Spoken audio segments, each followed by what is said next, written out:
നമസ്കാരം, ഞാൻ Bijeesh Vallur. Professional full time trader ആണ്. നമുക്ക് നിഫ്റ്റി വരും ദിവസങ്ങളിലെ സെറ്റപ്പ് നോക്കാം. വരും ദിവസങ്ങളിൽ എന്താണ് ട്രെൻഡ്, ഈ ട്രെൻഡ് നമുക്ക് എങ്ങനെയാണ് മാനേജ് ചെയ്യേണ്ടത് നമുക്ക് നോക്കാം. നിഫ്റ്റിയുടെ ഡെയിലി ഗ്രാഫാണ്. നിഫ്റ്റിന്ന് ക്ലോസ് ചെയ്തിരിക്കുന്നത് 24,273 24,273 ക്ലോസ് ചെയ്തിരിക്കുന്നത്. നിഫ്റ്റിയുടെ കറന്റ് സിറ്റുവേഷൻ ലോങ് ടേം ട്രെൻഡിനെ കുറിച്ച് നമ്മൾ സൂചിപ്പിച്ചായിരുന്നു. നിഫ്റ്റിയുടെ ലോങ് ടേം ട്രെൻഡിന്റെ സ്റ്റോപ്പ് ലോസ്, അതായത് നിഫ്റ്റി 24,375 മുകളിൽ ബൈ ട്രെൻഡിന്റെ സ്റ്റോപ്പ് ലോസ് വരുന്നത് 24,200 24,200 താഴത്തേക്ക് ക്ലോസ് ചെയ്തില്ലെങ്കിലും 24,200 താഴത്തേക്ക് ജസ്റ്റ് ഒന്ന് നിഫ്റ്റി ഒന്ന് മൂവ് ചെയ്തിട്ടുണ്ട്. അപ്പൊ അതുകൊണ്ട് തന്നെ മൊമെന്റം, മുകളിലേക്കുള്ള ഒരു മൊമെന്റം, ഇനി കാര്യമായിട്ടുള്ള ഒരു മൊമെന്റം കിട്ടണമെന്നില്ല. അപ്പൊ അതുകൊണ്ട് തന്നെ ഇൻ കേസ് ബൈയുടെ പൊസിഷൻസ് എക്സിറ്റ് ചെയ്യുക, കൃത്യമായിട്ട് മാനേജ് ചെയ്യാനായിട്ട് സപ്പോർട്ട് റെസിസ്റ്റൻസ്. ഇന്നത്തെ ഒരു മാർക്കറ്റ് ഒരു സിറ്റുവേഷൻ നമ്മൾ നോക്കി കഴിഞ്ഞാൽ എക്സാക്ട് ആയിട്ട് സപ്പോർട്ട് റെസിസ്റ്റൻസിനനുസരിച്ചാണ് ഇന്നത്തെ ഒരു മാർക്കറ്റ് സിറ്റുവേഷൻ വർക്ക് ചെയ്തിരുന്നത്. ഇന്നത്തെ ഒരു 5 മിനിറ്റ് ട്രെൻഡ് ആണ്. എപ്പോഴും ആ ഒരു ഇൻട്രാഡേയിൽ മാനേജ് ചെയ്യാനായിട്ട് എപ്പോഴും ആ ഒരു സപ്പോർട്ട് റെസിസ്റ്റൻസ് എപ്പോഴും ഫോളോ ചെയ്യുക. നമ്മൾ പറഞ്ഞിരിക്കുന്ന റെസിസ്റ്റൻസിന്റെ താഴെയാണ് 24,450 നമ്മൾ റെസിസ്റ്റൻസ് നൽകിയിരുന്നത്. നമ്മൾ എപ്പോഴും സൂചിപ്പിക്കാറുള്ളതാണ്, റെസിസ്റ്റൻസിന്റെ അടുത്ത് നിന്നായിരിക്കും എപ്പോഴും എൻട്രി വരുന്നത്. ഷോർട്ട്സിന്റെ എൻട്രി ഇവിടെ നിന്ന് ആക്റ്റീവായി, അതിനുശേഷമായാലും നമ്മുടെ സപ്പോർട്ട് ഇവിടെ ബ്രേക്ക് ചെയ്തു. വീക്ക്നെസ് തന്നെയായിരുന്നു അവസാനത്തെ ഒരു സെക്ഷനിൽ. മാർക്കറ്റ് വലിയൊരു ഫാൾ വന്നു. ഇവിടെ ക്ലോസിംഗ് വ്യത്യാസമുണ്ട്. ക്ലോസിംഗ് ഇവിടെ കാണിക്കുന്നത് 24,153 ഇത് ശ്രദ്ധിക്കുക. എപ്പോഴും ഈ ഒരു ക്ലോസിംഗ്, നിഫ്റ്റിയുടെ ക്ലോസിംഗ് എങ്ങനെയാണ് വരുന്നതെന്ന് ചോദിച്ചാൽ, നിഫ്റ്റിക്ക് 3 മണിയുടെ സമയം, അതായത് 3 PM എത്രയാണോ റേറ്റ്, അതേപോലെ തന്നെ 3:30 അതിനിടയിൽ ട്രേഡ് നടക്കുന്ന റേറ്റിന്റെ ഒരു വെയിറ്റഡ് ആവറേജ് പ്രൈസ് ആണ് ക്ലോസിംഗ് പ്രൈസ് വരുന്നത്. ഇവിടെ ക്ലോസിംഗ് പ്രൈസ് കാണിക്കുന്നത് 24,153 കാണിക്കുന്നത്.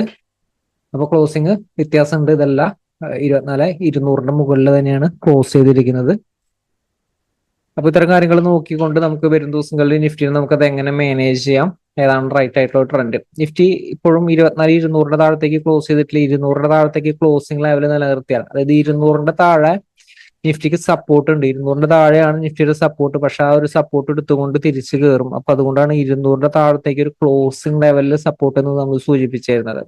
അപ്പൊ ഇന്നായാലും നിഫ്റ്റി 200 താഴത്തേക്ക് പോയാലും 200 മുകളിൽ കയറിയിട്ട് നിഫ്റ്റി ക്ലോസ് ചെയ്തു. പക്ഷെ മൊമെന്റം ഇനി സ്ലോ ആയിരിക്കും, മുകളിലേക്ക് സ്ട്രെങ്ത് കറക്റ്റ് കിട്ടില്ല.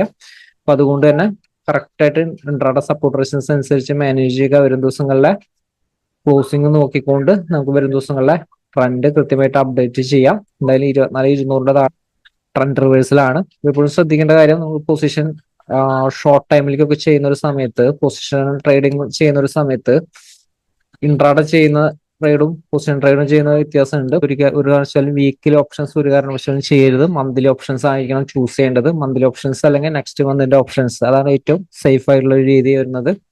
അതേപോലെ തന്നെ നമ്മൾ ഇൻട്രാഡേ ചെയ്യുമ്പോൾ ഏറ്റവും സേഫ് ആയിട്ടുള്ളത് വീക്കിലി ഓപ്ഷൻസ് തന്നെയാണ്. പക്ഷെ അത് കൃത്യമായിട്ട് സപ്പോർട്ട് റെസിസ്റ്റൻസിന്റെ അടുത്ത് നിന്ന് മാനേജ് ചെയ്താൽ മാത്രമാണ് നമുക്ക് മാനേജ് ചെയ്യാനായിട്ട് സാധിക്കും. ഇൻട്രാഡേ എന്ന് പറയുമ്പോൾ നമുക്ക് സെയിം ടൈമിൽ തന്നെ, നമുക്ക് സെയിം അവറിൽ അല്ലെങ്കിൽ ഒരു 5-10 മിനിറ്റ് അല്ലെങ്കിൽ ഒരു ഹാഫ് ആൻ അവറിനുള്ളിൽ നമ്മൾ ട്രേഡ് അവസാനിക്കുന്നതാണ്. അപ്പൊ അതുകൊണ്ട് തന്നെ വീക്ക്ലി ഓപ്ഷൻസ് ആണ് ഏറ്റവും ബെറ്റർ. അതേപോലെ തന്നെ പോസ്റ്റലി ട്രേഡ് ചെയ്യുന്ന ഒരു സമയത്ത് എപ്പോഴും ശ്രദ്ധിക്കണം, മന്ത്ലി ഓപ്ഷൻസ് എപ്പോഴും ചെയ്യാൻ ശ്രമിക്കുക. മന്ത്ലി ഓപ്ഷൻസ് അല്ലെങ്കിൽ നെക്സ്റ്റ് മന്തിന്റെ ഓപ്ഷൻസ്, അപ്പൊ ഏതാണോ ഒരു പ്രീമിയം കുറവ്, എങ്ങനെയാണ് സിറ്റുവേഷൻസ് ഒക്കെ നോക്കിയതിന് ശേഷം മാത്രം ഇങ്ങനത്തെ രീതിയിൽ അപ്രോച്ച് ചെയ്യുക. നമുക്ക് ഈസി ആയിട്ട് നമുക്ക് മാനേജ് ചെയ്യാനായിട്ട് സാധിക്കും.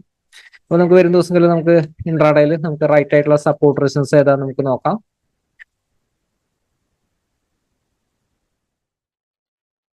നിഫ്റ്റി മാനേജ് ചെയ്യുമ്പോൾ പ്രത്യേകം ശ്രദ്ധിക്കുക, 310 അടുത്ത് സ്ട്രോങ് റെസിസ്റ്റൻസ് ആണ്. 300 മുകളിൽ പോയാലും ഷോർട്ട്സിന്റെ ഓപ്പർച്യൂണിറ്റി 310 താഴത്തേക്ക് സസ്റ്റെയിൻ ചെയ്യാനായിട്ട് വെയിറ്റ് ചെയ്യുക. 210 ഇമ്മീഡിയറ്റ് ആയിട്ടുള്ള സപ്പോർട്ട്. അതും ബ്രേക്ക് ചെയ്താൽ 120. ഓപ്പൺ ചെയ്യുന്നത് ഗ്യാപ്പ് അപ്പ് ഓപ്പണിംഗ് ആണ്. 210 ഒരു മുകളിലാണ്. ഗ്യാപ്പ് അപ്പ് അല്ല, സോറി, ഗ്യാപ്പ് ഡൗൺ ഓപ്പണിംഗ് ആണ്. 200, കാരണം 200 മുകളിലാണ് ക്ലോസ് ചെയ്തിരിക്കുന്നത്. ഗ്യാപ്പ് ഡൗൺ ഓപ്പണിംഗ് ആണ്. 210 ഹോൾഡ് ചെയ്തിട്ട് നിലനിൽക്കുകയാണെങ്കിൽ വെയിറ്റ് ചെയ്യുക. ബൈ ഓപ്പർച്യൂണിറ്റി കിട്ടിയ യൂട്ടിലൈസ് ചെയ്യാം. ഷോർട്ട്സിന്റെ ഓപ്പർച്യൂണിറ്റി 210 താഴെ മാത്രം. 310 അടുത്ത റെസിസ്റ്റൻസ് ആണ്. 310 അടുത്ത് നിന്ന് ഷോർട്ട്സിന്റെ ഓപ്പർച്യൂണിറ്റി കിട്ടി കഴിഞ്ഞാൽ യൂട്ടിലൈസ് ചെയ്യാം. ഇൻ കേസ് ഓപ്പൺ ചെയ്യുന്നത് ഗ്യാപ്പ് ഡൗൺ ഓപ്പണിംഗ് ആണ്, വലിയ ഗ്യാപ്പ് ഡൗൺ ഓപ്പണിംഗ് ആണ്. 24,120 ഹോൾഡ് ചെയ്തിട്ടാണെങ്കിൽ ബൈ ഓപ്പർച്യൂണിറ്റി യൂട്ടിലൈസ് ചെയ്യാം. ഇവിടെ ഷോർട്ട്സിന്റെ ഓപ്പർച്യൂണിറ്റി 24,075 താഴെ മാത്രം. 24,075 താഴെയാണ് ഓപ്പൺ ചെയ്യുന്നതെങ്കിൽ പാനിക് സെൽ വരും. 24,075 താഴെ ചെറിയ ടൈമിലെ ഷോർട്ട്സിന്റെ ഓപ്പർച്യൂണിറ്റി യൂട്ടിലൈസ് ചെയ്യാം. 23,940 അടുത്തൊരു സപ്പോർട്ട്. അടുത്ത സപ്പോർട്ട് ടെസ്റ്റ് ചെയ്യും. ഓപ്പൺ ചെയ്യുന്നത് ഈ പറയുന്ന സപ്പോർട്ട് റെസിസ്റ്റൻസ് റേഞ്ചിന് ഇടയിലാണെങ്കിൽ വെയിറ്റ് ചെയ്യുക. റെസിസ്റ്റൻസ് ബ്രേക്ക് ചെയ്യാനായിട്ട് വെയിറ്റ് ചെയ്യുക ബൈ ഓപ്പർച്യൂണിറ്റിക്ക് ആയിട്ട്. അതുപോലെ തന്നെ ഓപ്പൺ ചെയ്യുന്ന സപ്പോർട്ട് റെസിസ്റ്റൻസ് റേഞ്ചിൽ അല്ലെങ്കിൽ റെസിസ്റ്റൻസിന്റെ അടുത്തുനിന്നുള്ള ഷോർട്ട്സിന്റെ ഓപ്പർച്യൂണിറ്റിക്ക് വെയിറ്റ് ചെയ്യുക. ഈ റേഞ്ചിൽ ബൈ എൻട്രി റിസ്ക് ആണ്. 360 മുകളിലേക്ക് സസ്റ്റെയിൻ ചെയ്യണം. അതുപോലെ തന്നെ ഓപ്പൺ ചെയ്യുന്ന വലിയ ഗ്യാപ്പ് അപ്പ് ഓപ്പണിംഗ് ആണ്. 360 മുകളിലേക്ക് സസ്റ്റെയിൻ ചെയ്യുകയാണെങ്കിൽ ബൈ ഓപ്പർച്യൂണിറ്റി യൂട്ടിലൈസ് ചെയ്യുക. 445 അടുത്ത റെസിസ്റ്റൻസ്. അതുപോലെ തന്നെ അടുത്ത റെസിസ്റ്റൻസ് 510. മാർക്കറ്റ് വലിയ നമുക്ക് ഒരു ദിവസം അപ്ഡേറ്റിൽ വീണ്ടും കാണാം. Thank you.